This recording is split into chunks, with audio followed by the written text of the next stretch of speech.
Good evening, Belize, and welcome to XTV's news broadcast for Friday, October 11th, 2024. Making the headlines tonight, father and son abducted in Quintana Roo found safe. FECTAB reiterates opposition to State Bank extension compulsory acquisition, and NTUCB awaiting meeting with PM. We take our first break and return with the news in detail. With the steady increase in prices, it's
Welcome back with your news. I am MarKeisha Young.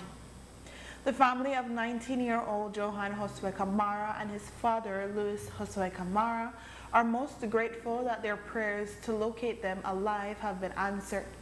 The pair went missing on Tuesday in the community of Santa Elena in Chetumal, Quintana Roo. Mexican authorities reported this morning that they had been found after over 2 days, and Johan's aunt confirmed the good news. The father and son had been abducted by armed men who had followed Johan as he was driving to meet his father. His family, that is, says he studied in Mexico. During an appearance on a morning show this week, Prime Minister John Bricena reported that MSC Cruises, the largest privately owned cruise company worldwide headquartered in Switzerland, would want to invest in Belize and has particularly set its sights on Stake Bank. However, according to PM, MSC wants no part of a company locked in a bitter legal dispute, and they would only be willing to buy over if the mess is settled. He then stated, open quote, "So that the only way we can do that is by compulsorily acquiring land," end quote. Notably, prior to those statements being made publicly by the Prime Minister, the daughter of Michael Feinstein, who has title for the 24-acre extension of Stake Bank Island, had posted on Facebook that they had received confidential emails that spoke of a purchase by MSC Cruises even before Stake Bank was placed in receivership by Atlantic Bank. She added that the intention appeared to be to sell the project to MSC, which would then expand the island by an additional 30 acres. Today, FECTAB members held a press conference to reiterate their objection to the government's compulsory acquisition of the Stake Bank Island extension, which is in Feinstein's name. They were joined by painter extraordinaire Alex Sanker, who shared he too is being impacted by the developments at Stake Bank. Also present was poet Erwin X, who shared his prose on the difficulties keeping up with an ever-increasing cost of living. In the audience were NTUC President Luis Luke Martinez and NTUCB Senator Glenfield Dennison. Joining us because we are in solidarity with them. I think Brother Martinez and his union, Brother Sanka, Brother X, these associations, we are all speaking the same language and we need unity. And one of the things that we're very united about is about this compulsory acquisition of Stake Bank. Railroading, just railroad, our idea, our dream, Mr. Sanka, what we had a dream that they are building a port, front of Belize City. They are good owners, but think about the country, think about us, try to make a little money, spread the wealth, make Belizean people get out of poverty. You know, we got a government with a champion call center. Champion call center. When they are taking a port, when they are money maker, first you hear them take it away in our name. They sell one drink now.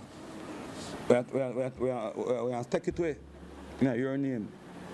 And now they hear through the grapevine, one company, when the MSC, one bite, or supposed to one bite. And then they want to do a cruise ship thing. And bear in mind that they also own cargo containers. We have heard this story before. Harvest ski Koyan. Not even the people of Placencia wanted harvest ski. And they ram it. Almendares emphasized that these large companies will not benefit the average Belizean. On the other hand, he says Belizean-owned companies would assist the Belizeans. We hear from Yanni Rosado. We want the government to know what the Barrow did to us. Minister Halls, Harvey is on record that they say they're lying. Some of the ships will still be coming to Belize City, and that never happened. So who look bad? Mr. Dimbaro, Minister Halls, and the UDP. That's why they're out. Listen, we believe that they're moving very fast. These big companies, corporations, they don't look at us as business people. But I'm here to tell the government, boss, to shut me up, shut up David, shut up us. Like Perry say, just kill us, because we won't stop. For as far as we see negativity and wrongdoing, we'll bring it out, and we're seeing OPSA wrong. We're seeing this state bank thing. The government should not be cutting deals. The government should be facilitating deals for the Philistines, for the gigs, for the Ashcrafts. Sanker explained that he had an arrangement with the Feinsteins that he would have gotten a locale at Stake Bank to display his work and that of other artists. He says that has now gone down the drain. The Feinstein family is a huge supporter of my work. This is decades, 24 years. If you don't stand for something, you will stand for nothing. Miss Feinstein came to my studio through Ray Banzali. Now, I have to remind you, Ray Banzali is a nice area. Yeah, a very wealthy family. I speak from the heart. I say, come and meet you, buy food and beverage, and I'll bring you in and make us see what I want. I mean, do a portrait for your husband. This is how all of this start. But they may support me years ago, but I moved out of the state and start painting, etc. She said, also, I want to talk to something about you. She said, I passed Albert Street. I love where to do there, but you need a home. You're a one-of-a-kind artist in this nation. This nation have never seen nothing like you, period. We talk about the Honduran shipping company where I buy over, etc. Now I have to say this because I say it very publicly. The Feinstein family is a rich family. She came to me and gave me an opportunity where I think I could retire upon. Where I'm bringing every single artist in this nation and telling, listen, I got a big story, I'm not bringing on stuff. I know I want $1 for a painting because I don't make it. But I make it because I'm a fighter. I make it because I'm humble. And I don't know if people notice or follow me. The more they push back, the bigger I rise. I have what right now, I have some American way doing a mural for. You know, when he fly out such a what he told me? He said, Mr. Sanka, you are a miracle maker on this wall, on that mural that I did. He said, the only question now, because they won't condoles Costa Rica, Panama, he said, the only question now, how are you going to keep up with this amount of work I have for you? Why does it have to be American to come in our country to recognize this level of talent and find, because without finance we can't do nothing, let's be real, and support me. Prime Minister John Visenya stated that in all this, the government is merely being an honest broker. We are not negotiating with MSC. MSC will negotiate with the company, the Honduran company. We've met with them, and they are excited about coming to Belize with this opportunity. The high-level team that came a few weeks ago, they took a flyover of Belize and they were just blown away as to how beautiful Belize is and feel excited about maybe coming to do something. But again, that's a private sector negotiations that's taking place between them. Are you aware of the allegations from the Feinstein group that OPSA had planned to sell State Bank even before it went into receivership, and that now the government is facilitating, in their words, what they call, stealing his project and selling it to somebody else? I don't tend to read what the Feinstein group put out. I have enough to do, and I say that respectfully, not dismissively. And so it is obvious that they will try to do anything to try to either aid the read it or to try to get public sympathy. The truth of the matter is that that project has gone bankrupt. It is true. The truth of the matter is that Mr. Feinstein and his group have not been getting along. The truth of the matter is that they don't have the funding to be able to finish it. And now that because the bank took over, because they have been unable to pay the loan, now another group have paid off the loan. Now they have to see how they could get that going. They just can't stop. And so, but again, that's a matter for them to deal with. It's in court. And I try to be very careful what I say. MSC Cruises is a subsidiary of MSC, which stands for Mediterranean Shipping Company, the largest container shipping company in the world. According to the PM, on a flyover of Belize by MSC representatives, they said they would also be prepared to invest in the cargo aspect of the state-owned port of Belize. The National Trade Union Congress of Belize was displeased with the response from the Prime Minister regarding their questions on the compulsory acquisition of the 24-acre Stake Bank Island extension, as well as the $6.9 million payment for the new University Hospital land.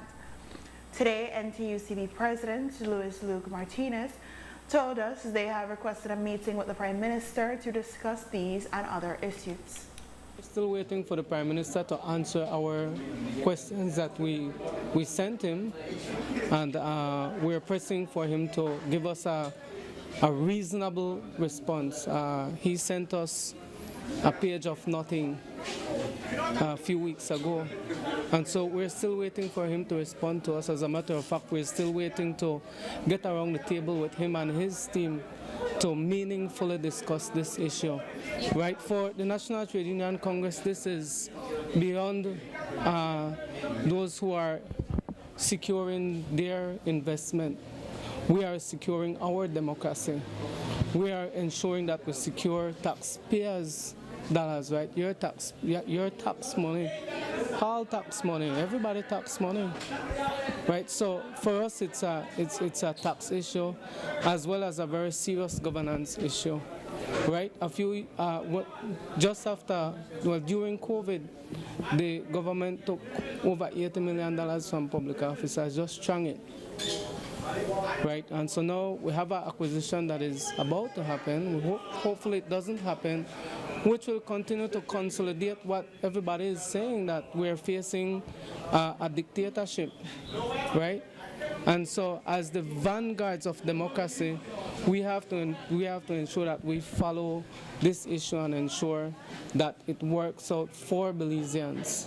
So have you written back to the PM to say his response is insufficient and pressed on the unanswered questions and requested a meeting? We wrote a letter to the Prime Minister to express that we are prepared to come around the table to discuss this issue and ventilate it there, right, through the social dialogue vehicle. And so we are confident that the Prime Minister will accept that meeting, and we could discuss that along with a lot of other issues, 6.9, the SPV, Porta Belize, the Porta Belize board, which is still interim, a Sarstoon protocol. All of these issues we need to discuss with the Prime Minister, right? And so the longer he drag out this intervention, the governance structure continues to deplete. Does this MSC prospect validate the point or the position of the NTUCB that the compulsory acquisition is in fact not for a public purpose? Well, we've been saying that from the beginning. Prove to us that it's a public purpose acquisition. Prove that to us, right? So we want the Prime Minister and his technical team to prove that to the Belizean people, prove that to the investors. In other news, this week, the draft Maya compulsory land tenure policy was discussed by Cabinet. The draft policy aims to define the traditional communal lands for each applicable village in Toledo. Originally, the government had proposed concentric circles for village boundary delimitation, but that was met with significant opposition by the Mayas. At the last monitoring hearing of the Caribbean Court of Justice in May this year, the boundary delimitation proposal was for villages to submit an application for a given space, but they would have to provide evidence that they have had use and occupation of the land for a given number of years. The parties were left to discuss that threshold. Our reports were that the government was proposing 30 years. This week's Cabinet brief states that after consideration of the draft policy, Cabinet agreed on the suggestions to improve the document. The changes are now to be shared with interested parties, which Cabinet hopes will lead to the finalization so they can finally move to draft the relevant legislation. Cabinet also acknowledged all the consultations held on the matter and the ruling of the Caribbean Court of Justice of April 2015. The court has asked that the parties conclude the implementation of the consent order by April 2025. After the break, should Auditor General position be on contract? And no increase in price of eggs expected soon. Stay with us. Nando's Wholesale is your market leader in Belize's wholesale industry.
The government of Belize has advertised the post of Auditor General.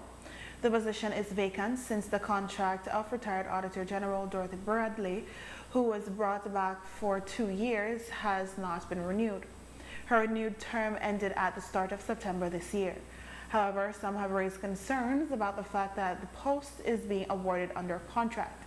That raises concerns about security of tenure as well as lack of freedom to investigate government bodies without fear of retaliation.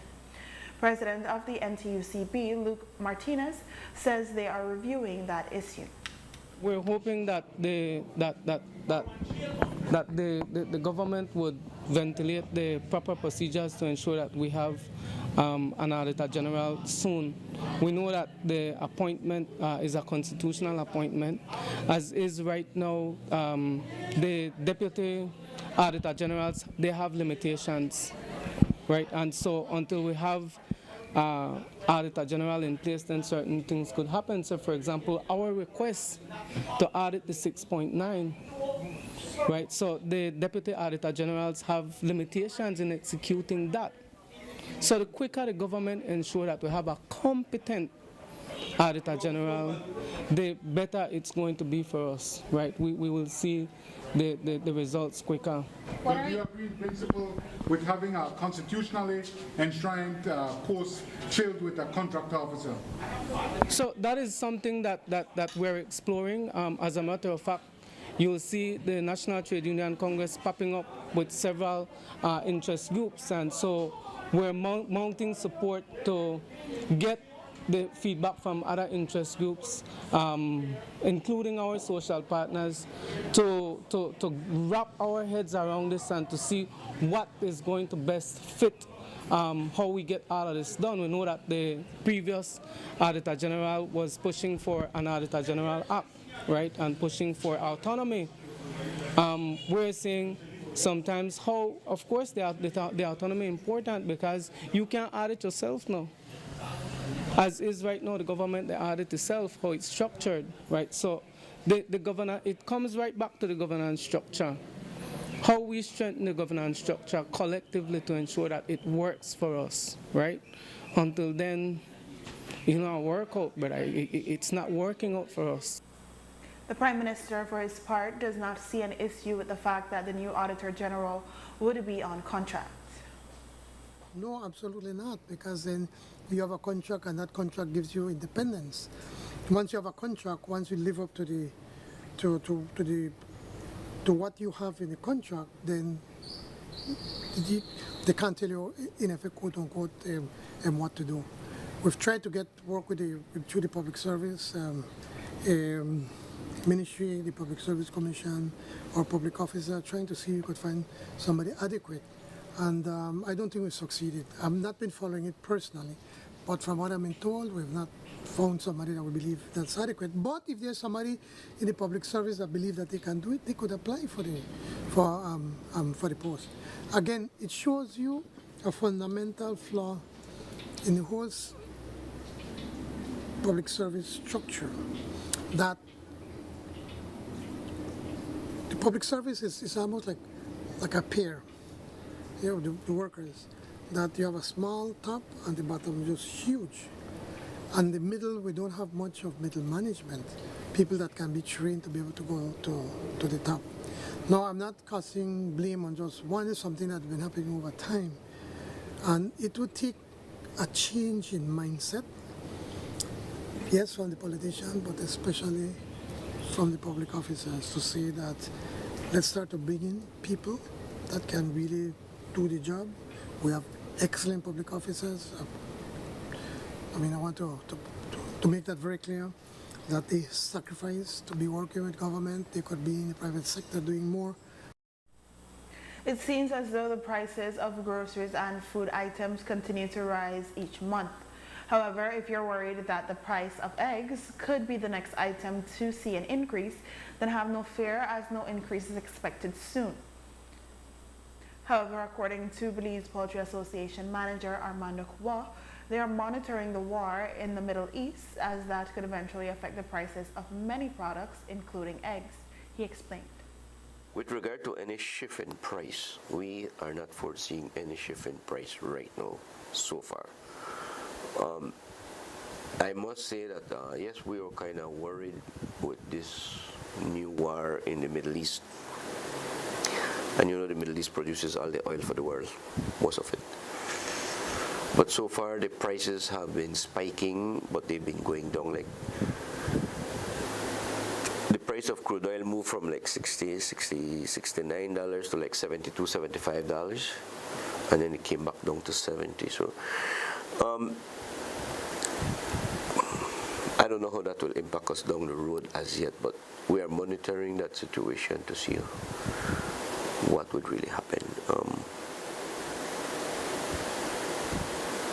And hopefully it doesn't affect us that much. That would be the only external factor right now that could push us in a different direction. Because as you know, the farmer needs to provide the chicken with the corn and the feeds to eat. So this has an effect. It's a domino effect on everybody. Once the price of fuel goes up, operation of the tractor impacts the grain, impacts the feed, impacts the bird, impacts the price of eggs. So we are stable from the last price increase that we did. We are stable. We don't see it forthcoming, but you never know, and might get a shock on the world market and everything just, it won't be only eggs. Everything will just skyrocket, but we're hoping not. Applying for a police record will soon be easier than ever as the government promises to make the process more transparent and user-friendly. The government of Belize is moving to digitalize the country's criminal records registry, which will streamline the application process and make it more accessible and efficient. The digitalization of the registry will also allow applicants to apply and make payments online or in person. With this new system, criminal records will be available for collection in all districts or can be sent by email. Applicants would also be able to track the status of their application through email and SMS notifications. Cabinet has given the approval for the repeal, that is, for the repeal of the food and drug regulations, which include registration, licensing, and inspection. The government says this will make way for the regulations to be replaced with legislation that is more modern and more able to align with current needs. The new legislation would also focus on safety and efficiency of pharmaceuticals which are accessed by Belizeans. No timeline was given as to when consultations with relevant stakeholders are expected to begin. A concern would be that the new legislation does not become a free-for-all for the importation of cheaper, low-quality medication. This past Tuesday, Cabinet met and discussed the current hours of operation for the clearing of cargo at Belize's western border in Benqueviejo del Carmen, Cayo. Cabinet voted to extend the current hours, and once established, the operating hours for the cargo section will be from 6 a.m. to 10 p.m. Mondays to Saturdays. Cabinet also voted to adjust the opening hours of the western border for the facilitation of passengers and vehicles with non-commercial goods.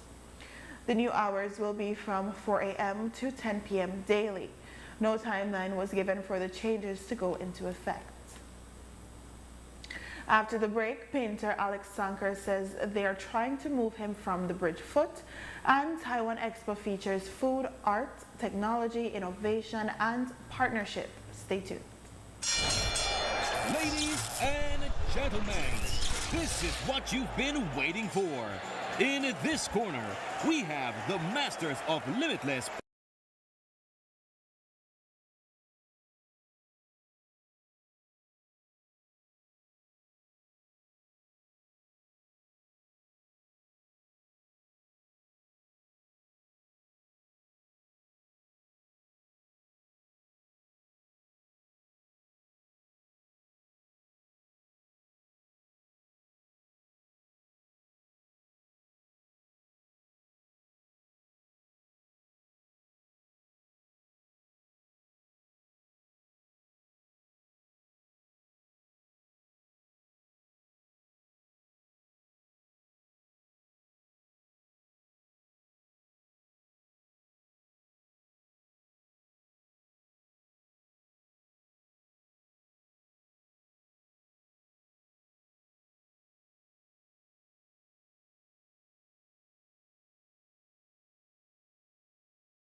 Alex Sanker has never gone to school to learn to paint or to enhance his craft.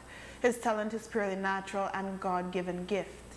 Since this administration came to power, Sanker says he is being targeted because of the very provocative and evocative content of his paintings, which depict realities of life in Belize.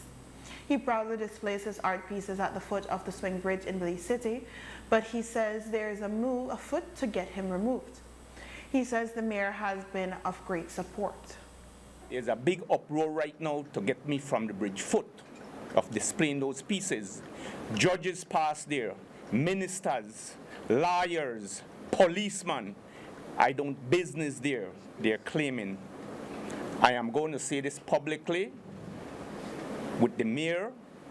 He stood his ground and said, Mr. Sanker not going nowhere. I had spoke to him about a year ago. He said, Alex, you're not doing nothing wrong. I am a Belizean. I have the right to be there as a visual artist. After deliberation this past Tuesday, Cabinet authorized the Minister of Local Government, Honorable Oscar Rekenia, to begin the process to examine and adjust the current boundaries of all the towns to align with their growth and projected expansion. It has long been rumored that Orange Rock Town has been seeking to expand its boundaries, but has not had favorable responses from the leadership of the villages surrounding that municipality. Orange Rock is expected to annex the San Lorenzo housing site, which is currently an unincorporated community. There are reports that the municipality is also looking to expand across the New River. Minister Rekenia has also been tasked with consulting relevant authorities to begin the process to demarcate the boundaries of villages and communities across the nation. If you recall, earlier this year, there were boundary disputes between St. Bite and Placencia in the Sand Creek district, as well as between Benque Viejo del Carmen and San Jose Socots in the Cayo district. There is also the unique situation where independence in Sand Creek has expanded into the Toledo district. The annual Taiwan Expo kicked off on Thursday and runs through to Saturday. The expo is being held at the Caribbean Motors showroom in Belize City and will run from 9 a.m. to 4 p.m. on Saturday. The event opened on Thursday in celebration of Taiwan's National Day, and opening day also honored the 35th anniversary of the establishment of diplomatic relations between Belize and Taiwan. During the event, many booths are showcasing the various foods, drinks, and snacks of Taiwan, as well as Belizean entrepreneurs. Also showcased are art pieces, vehicles, technology, and various Taiwan businesses. There's also free tasting testing of Taiwanese food and drinks, such as herbal teas, quail eggs, squid, and others, in order to gauge the interest of these in Belize. One local entrepreneur, Christine Huang, spoke of her little lamb pastry, small business, and of the treats she had on sale, such as cookies and macarons, which pay homage to many of Taiwan's national symbols. She also had a traditional Taiwanese dish for sale. So at Little Lamb Pastry, we only bake with the ingredient that we love, and we try to incorporate the artistic side into baking. Can you talk to us about the different items that you sell? So today we have cookies with the Taiwanese flag design and the Taiwanese Formosan black bear, that's our national animal. And we have our macarons, also in the bear, and our national bird, the blue magpie design, and some capybaras on the side. And different from usual events, we also have our Taiwanese signature dish, that's the braised pork rice. Because I don't have a storefront, so usually people visit my Instagram page or Facebook and place their orders through my page. A yearly Belizean participant at the Taiwan Expo, Amira Correa Pelayo of Sangria Mia, proudly spoke of her new labels and of new flavors of sangria that are ready to be served. Today here at the expo, we are showcasing all of our sangria and of course our new label. We recreated our labels and they're looking beautiful, and so we wanted customers to become aware of our new packaging. And we also have flavors such as our tropical passion, which incorporates passion fruit that are locally grown. We have our traditional tropical sangria, our tropical berry, and we also have our tropical berry rosé and our moscato. So that's what we have here. We have over 13 flavors of sangria, but those are the ones that we have here today. So we know it's sangria time all the time, right? So how can we order from you? So to order sangria from us, we ship countrywide. You could message us on WhatsApp at 615-1777, and you can also message us on Instagram, Facebook. If you're in Placentia, you can find us at Chill Spot at Placentia. And you can find us at Publix, Brody's, and Kisses and Bites in Belize City, and Brody's in Belmopan. And Belize has assumed the vice presidency of the Latin American Energy Organization. OLED is based in Ecuador and was established in 1973 with 27 member countries in Latin America and the Caribbean. OLED was formed as countries searched for a new equitable economic relationship between the two regions and to lessen the imbalance of the structure of energy consumption and the ability to satisfy energy needs with local resources. This week, Cabinet approved the signing of a joint declaration titled, open quote, "No more coal-fired power plants in Latin America and the Caribbean," end quote. The declaration, which will be signed by energy ministers of member states, seeks to adopt measures that would prevent environmental pollution caused by the exploitation, that is, transportation, storage, and utilization of energy resources in the region. And with that, we have come to the end of our newscast. A repeat can be viewed on this station later tonight at 9 and again Monday at midday. Join us again Monday for another news broadcast. I am MarKeisha Young. Have a safe and enjoyable weekend.